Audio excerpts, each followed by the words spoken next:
سلام، به کانال گرافسون خوش اومدید. به ویدیو جدیدمون خوش اومدید. مرسی که از ویدیو قبلی استقبال کردیم. راجع به ویدیو قبلی باید بگم که اصلا انتظارش رو نداشتم با یک نفر دو نفر سابسکرایبر 800 تا ویو بخوره.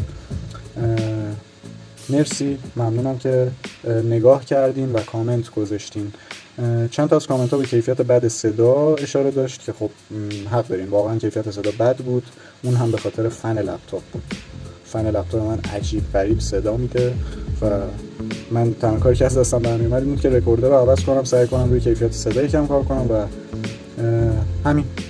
اول از همه باید برگردم خیلی کوتاه، در حد چند ثانیه کوتاه برگردم به ویدیو قبلی و یه گزارشی بدم از اتفاقی که افتاد. خب اتفاقی که افتاد این بود که مشارکت خیلی نزدیک به توی دور اول، ما داریم راجع به دور اول صحبت می‌کنیم، مشارکت خیلی نزدیک به نظرسنجی گمان بود و عجیب غریب نظرسنجی داخلی مشارکت رو بالاتر گزارش داده بودن که خب حالا ما کاری نداریم به دلیلش، یا نمونه مشکل داری داشتن، نمونه رندوم نشده‌ای داشتن، نمونه سوگیری داری داشتن. خب همه اینا ممکنه، یا هم قصد و غرضی داشتن، به هر حال کی میدونه. از طرفی من اومدم مشارکت واقعی که اعلام شد در نظر گرفتم و با همون درصدهایی که خب داشتیم دوباره انتخابات رو شبیه سازی کردم. به یه نموداری رسیدم، یعنی خب کاری که ما کرده بودیم، اومده بودیم از همه نظرسنجی‌ها با هر سوگیری میانگینگیری کرده بودیم که این سوگیری کم شه، سوگیری گرفته شه، سوگیری ها هم دیگه رو خنثی کنن و خب ما یه نتیجه دلخواهی داشته باشیم. بعدم نشد نتیجه‌مون. این چارت اگه نگاه کنید، نمودار قرمز نمودار نظرسنجی متا با همین مشارکت، نمودار آبی نظرسنجی ماست که میانگین این سه تا نظرسنجی، نمودار خاکستری ایسپاس و نمودار سبزم گمانه. همونطور که میبینیم خب گمان بهترین پیشبینی ها رو کرده بود، تقریبا شماره یک رای آقای پزشکیانه، 2 رای آقای جلیلیه، 3 رای آقای قالیبافه، 4 رای آقای پورمحمدیه و 5 هم رای آقای زاکانی. آقای پورمحمدی و فکر میکنم 5 رای باطل است، اشتباه از من بود، درست آقای زاکانی که انصراف دادن اینها. خب نکته جالبی که هست اینه که این خاکستری و قرمز خب نمودارهای نظرسنجی داخلی هستند. سوگیری با اختلافی راجع به آقای قالیباف داشتن، یعنی ایسپا که 2 میلیون بیشتر با همین مشارکت، با همین میزان مشارکت، من تکرار میکنم، و متا 4 میلیون بیشتر اعلام کرده بود و از اون طرف نشون میده که آقا این نمونه‌ای که اینها داشتن نمونه 3000-4000 نفره بود حدوداً. این نمونه رندومی نیست، از نمونه‌ای که مشخصاً سوگیری دارین استفاده می‌کنید. من به نظرم این نمونه رو باید عوض کرد و یا تعدادش رو زیاد کرد، رندوم‌ترش کرد به هر صورتی که ممکنه.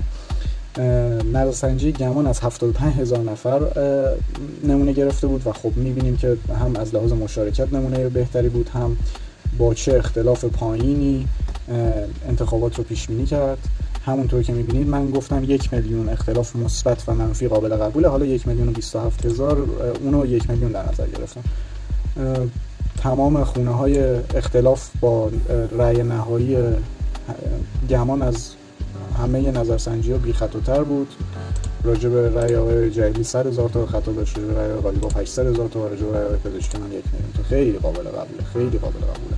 راجع به رأی باطله 70,000 تا، راجع به رأی آقای پورمحمدی 60,000 تا. خیلی اختلاف کمیه و دمشون گرم، واقعا نظرسنجی خوب بود. خیلی میانگین ما هم با همه این که سعی کرد سوگیری‌ها رو بگیره، سوگیری منفی نظرسنجی داخلی به آقای پزشکیان رو نتونست به اندازه کافی خنثی کنه. ما 1,144,000 رای آقای پزشکیان رو کمتر برآورد کردیم، 1,500,000 رای آقای جلیلی رو و 1,800,000 تا رای قالیباف رو بیشتر برآورد کردیم. همون که یادمون نره پیش بینی.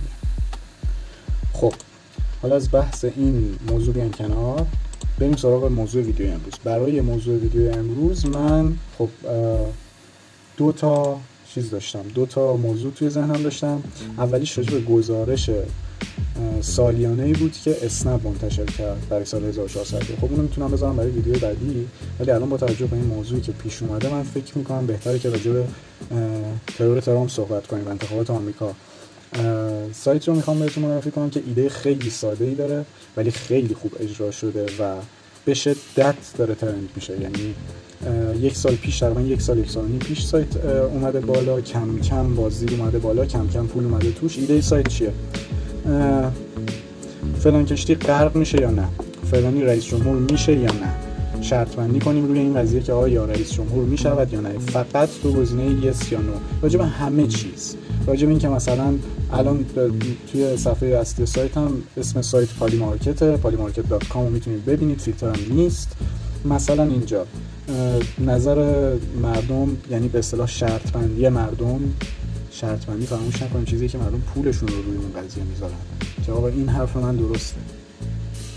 یه مقدار از نظرسنجی قابل اعتمادتر به نظر من. نتیجه ریاست جمهوری آمریکا، نامزد حزب دموکرات، مثلا کنار رفتن بایدن از رقابت ریاست جمهوری، یس یا نه، یس یا نو. باز دوباره اینجا حزب دموکرات معاون رئیس جمهورش کاندیدش کی میشه و همه اینها راجع به هر اتفاقی که ممکنه توی دسته‌بندی سیاست، کریپتو مارکت، پاپ کالچر، ورزش، بیزنس و علم میتونید توی این سایت نظر مردم، شرط‌بندی مردم رو ببینید. حتی راجع به انتخابات ایران هم شرط‌بندی جالبی داشت. بذاریم برای شروع اینو ببینیم. ایران پرزیدنسی فکر کنم باید یا مثلا پزشکی من دیدم این شرط‌بندی رو ولی الان پیداش نمی‌کنم. حالا جدا از اون بریم سر موضوع ویدیو. ترور ترامپ کی اتفاق افتاد؟ ترامپ شوت دیت اند تایم. من فکر می‌کنم 6 صبح، 6 و نیم صبح این صحبت بود، نه؟ کی بود؟ در حال 13 جولای. بریم روی نظرسنجی و شرط بندی راجع به انتخابات آمریکا. خب بچه‌های عزیز، من با تمام سرعت اینترنت هم در خدمتتونم و تمام کاستی ها رو به سرعت اینترنت هم ببخشید. یه اینترنت معذرت. بعد شانس ها رو ببینیم. اول بهتره که شانس ها رو ببینیم. من اگه بتونم این ترامپ رو چجوری ببندم. بسش. خب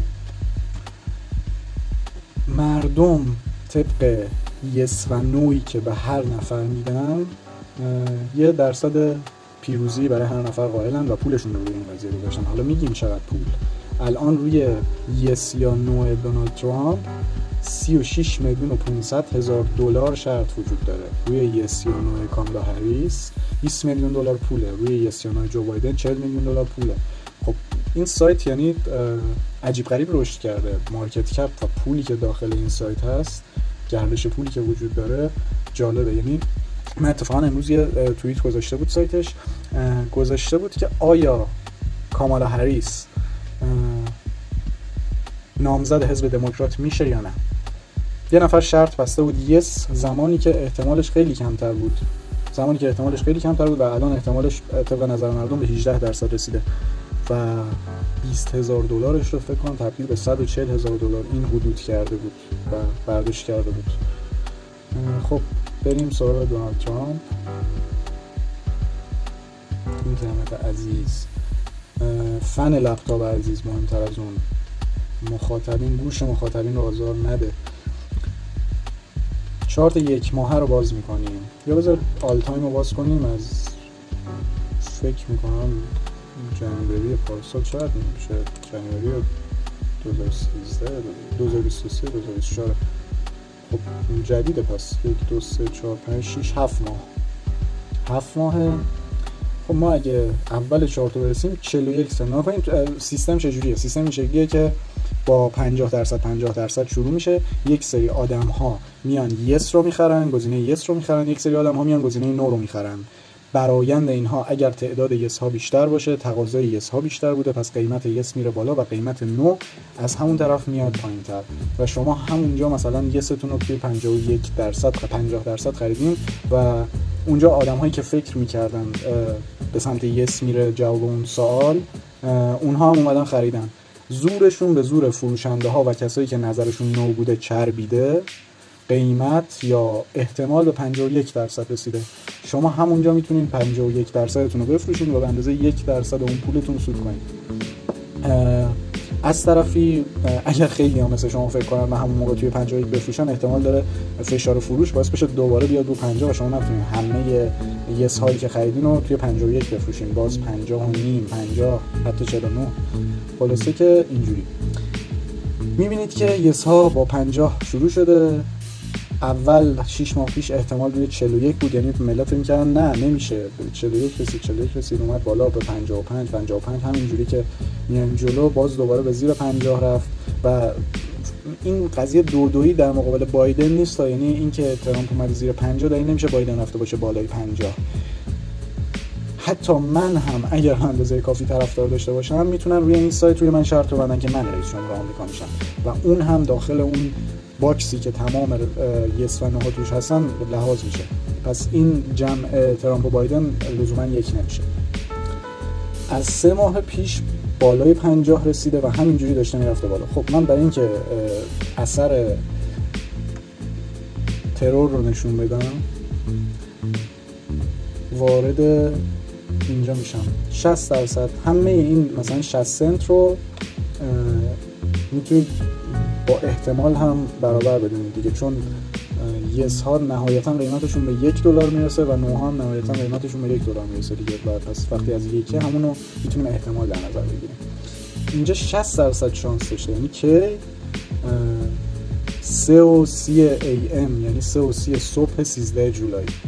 بعد میریم 6:30 9:30 12:30 6:30 بعد از ظهر. من یه جا گفتم 6:30 صبح که اشتباه بود، 6:30 بعد از ظهر. 9:30 شب 12:30 و 70% احتمال برنده شدن ترامپ رو مردم بیشتر دونستن با پولشون، نه فقط نظر و کلیک و تاچ، پول گذاشتن روی قضیه و گفتن ما 10% بیشتر احتمال میدیم ترامپ رئیس جمهور بشه. ادامه داشته تا 72 رفته و همین الان که صحبت میکنیم لپتاپ من هنگ کرد و الان روی 65% مردم احتمال میدن که ترامپ رئیس جمهور بشه. نکته بعدی اینه که نفر دوم توی احتمالات بایدن نیست، کامالا هریس 18% احتمال داره که رئیس جمهور بشه.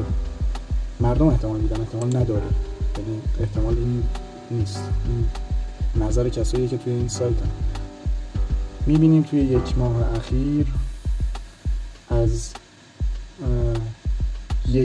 1% شروع شده، 1 سنت شروع شده، رفته و توی همون روزی که اشتباه کردم توی همون روز از کجا بود اینجا 1-2 روز ادامه داشته روی 6 و 7 و خب اینجا بایدن یه توییتی گذاشت که من سیک نمیدونم دیدین یا نه، بعدش یه توییتی ادامهش گذاشته بود خب، ولی خب اصل کار همون ایم سیک بود. اینجا حس می‌کنم یه مقدار این قضیه دچار مشکل شد و احتمال کامالا هریس از 7% تا 17% آورد بالا و الان تا 24% هم رفت و بعد به 18% رسیده. خیلی عجیبه. حالا راجع به آخر شرط بندی بگم. فرض کنیم که آقا ما روی 1% روی کامالا هریس شرط بستیم، یعنی $100,000 روی 1% بردیم. همینجوری که به انتخابات نزدیک میشیم، مثلا فرض کنید 5 دقیقه قبل از اعلام نتایج انتخابات ریاست جمهوری آمریکاست، اینجا نفری که طبق این نتایج اولیه‌ای که میاد، طبق چیزایی که تلویزیون و شبکه‌های مختلف اعلام میکنن، اون نفری که واقعا انتخاب شده احتمالش همینجوری میره بالا و به 100% میرسه. یعنی شما میتونید روی 1 سنت بخرید و روی 99 سنت یا 100 سنت بفروشید و خب 99% سود کردین. آره اگه انقدر زود پیش بینی کردین و انقدر پیش بینیتون 3 ماه 4 ماه بعد درست اومده، نازش هستتون، دمتون گرم. راجع به بایدن هم بیایم اینجا یه نگاهی بندازیم و بعدش هم 2-3 تا شرط دیگه هم میگه بذاریم. اینجا یه گزینه داره به اسم Other Democrat Politician، یعنی خب میگه سیاستمدار دموکرات دیگه که 6% شانس داره. بایدن هم همونطور که می‌بینیم با صعود از 35 سنت 35% احتمال امروز روی 8% احتمال داره معامله میشه و باز هم بعد از همون توییت از 19% به 8% رسیده. توییت جالبی بود، اگر حزب دموکرات میخواست که بایدن رو جایگزین کنه توییت جالبی بود. و خب بیایم 2-3 تا شرط دیگه رو هم ببینیم.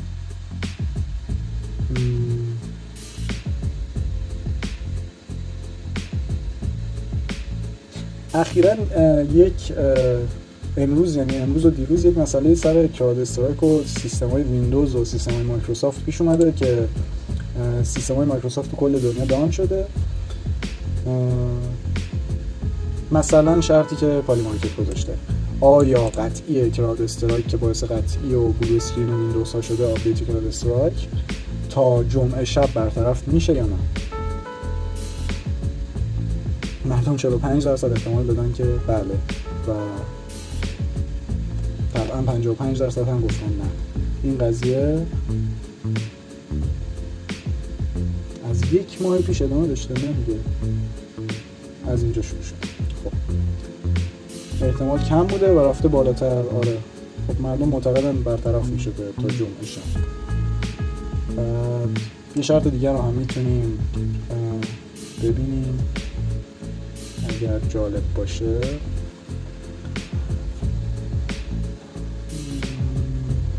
شرط جالبی هم داره، مثلا اینجا شرط داره که آیا بایدن دورش رو تموم میکنه، آیا بایدن تا آخر جولای انصراف میده،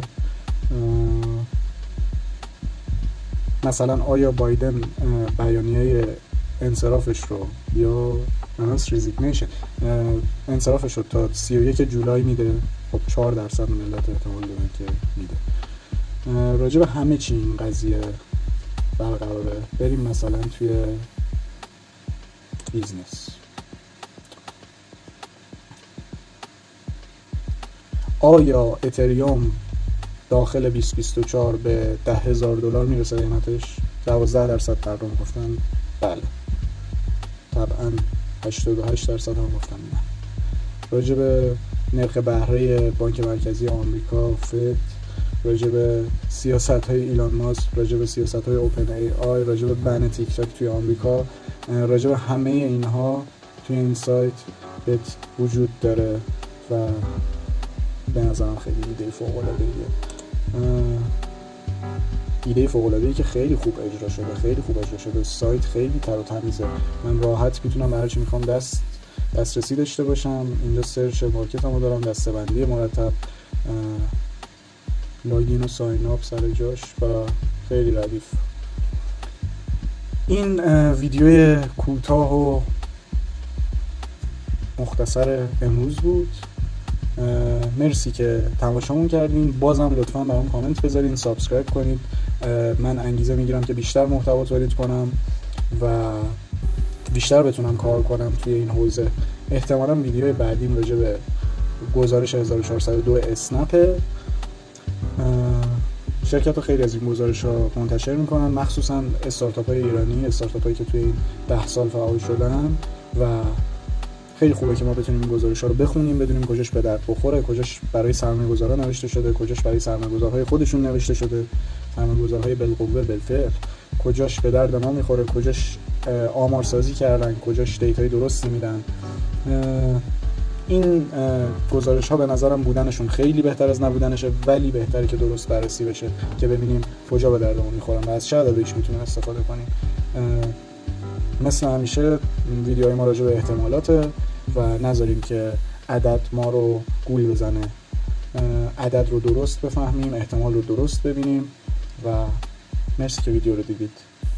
تا ویدیوی بعدی، خداحافظ.